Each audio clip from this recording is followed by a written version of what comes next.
So I did a semester in Switzerland, which was global health and development policy. And while I was there, I did an independent study in Romania. I began my international experiences going to Amazonas, Brazil for spring term abroad. And I studied economics and environmental studies there for 3 weeks. My freshman year, during spring term abroad, I went to Belize, studying coral reefs.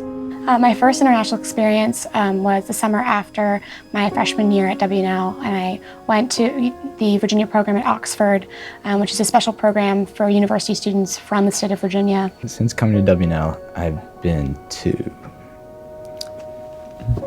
Vanuatu, Fiji. I was on Christmas Island and Kiribati for long enough.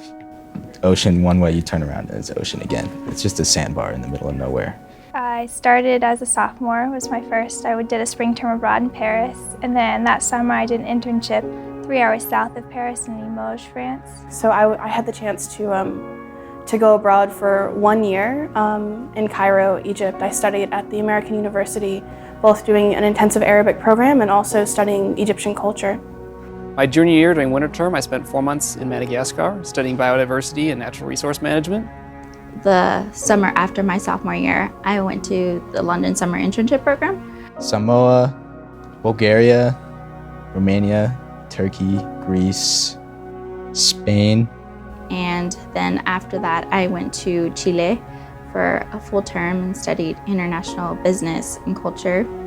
And then I've done 3 spring term abroads in the Netherlands, Belize, and Ghana, and a shepherd internship in Ghana as well.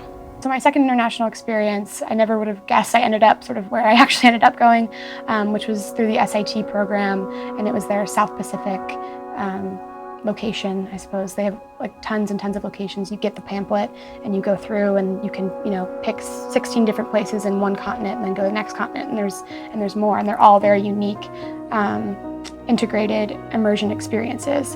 And that following summer, I spent 2 weeks in England doing research for my honors thesis.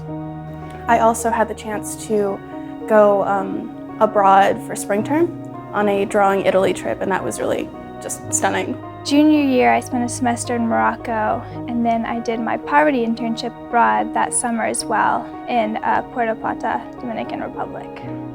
And for winter term and spring term, I went to Rome, Italy at John Cabot University and took business communication and photography. And then Portugal, Israel, Canada, but that was a whole nother thing. I knew I wanted to study art after the first art class I took at WNL, but I didn't know initially that I wanted to study sociology or anthropology. I thought that I was interested in law or politics. And then when I went abroad to Cairo for that year, my sophomore year, I became really very interested in the people and the culture, more so than I thought the politics were interesting, because it was all kind of a repetitive process I found, and the people were changing, especially right after the revolution. And so I remember emailing the person who's now my sociology advisor and being like, hey, I know I don't know you, but I think I want to study this thing, like, can we do this? So I was able to finish that major in 2 years because I was like so very excited about it, and also prepare my own research in that subject on those people that were really exciting to me. So I think without going abroad, I wouldn't have really come to find my love for sociology, for culture, for studying how art and society build together and influence one another. And that's something that I'm really looking into expressing visually as well as orally and written in all of my work. What's really valuable is you understand that there's some things you can't understand. So when you're reading about a community abroad or even a country, you understand that if there's a new practice or religion or economic system that you don't know, that there's things you can learn from a book, but there's things you need to experience being there. So I think you also have a bigger appreciation for places you haven't been as well. There's people from all over the world at Washington and Lee. But when you come back to the community and you can share just a little bit more with people who otherwise wouldn't have any idea about what these places halfway across the world are really like, it adds to just a better general understanding of the world on a campus that it's rewarding to be one of those people who can contribute some understanding to a scholastic community like this. I did receive a full scholarship here to WNL, and they made sure that I was aware that it does transfer abroad, and to me that was an opportunity beyond any other.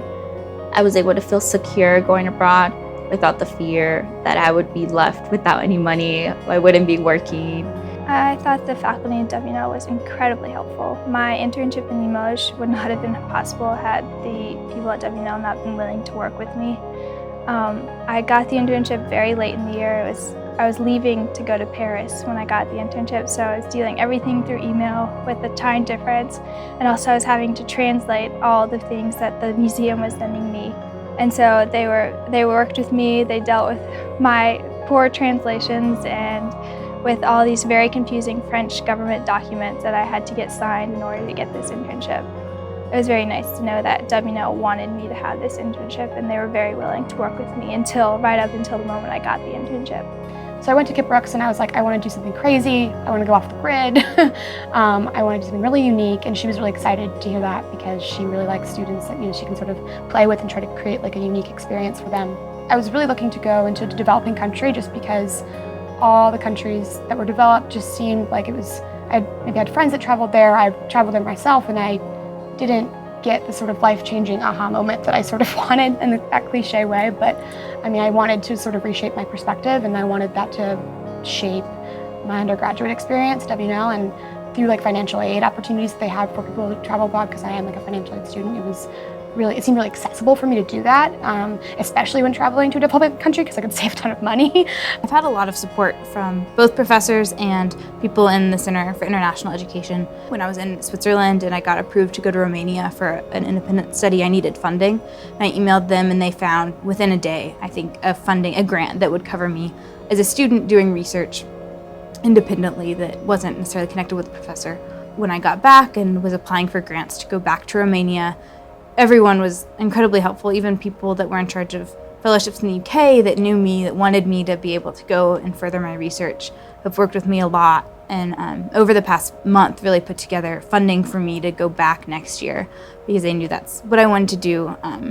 And yeah, they've been incredible resources. I just met with a professor in economics who I'm gonna be checking in with throughout my time in Romania for like more advice and guidance, and it's something I don't think you can get that other places.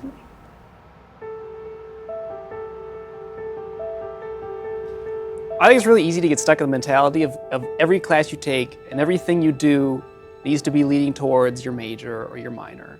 And there are credits that I got from going abroad that don't apply to either of my majors, but I'm still happy that I learned that material. So I would say that don't get stuck in that philosophy that everything you do needs to be under this category of your major or minor. Because people will still look at you and say, oh wow, you went to this country, you did this thing, you learned this, even if it's not related to your major, and they'll still be interested in it. And it still makes you more interesting as a person. If I hadn't gone abroad, I wouldn't be done with my major. It wouldn't mean nearly as much just because a lot of what I enjoy about being an anthropology major is fieldwork. I am so grateful to have had the opportunities through funding and through getting credit transfers and supportive people in the faculty and staff and administration that have said, go and do your field work, we'll work it all out when you get back. But it'll be just an incredible experience where you'll learn things you can't really fathom them. You know what you're missing here. I think that's what makes it hard. You know you're missing a semester of classes, of your friends, of other things you're involved in, and you don't know what you're gonna gain. I think that's scary for a lot of people. It was scary for me.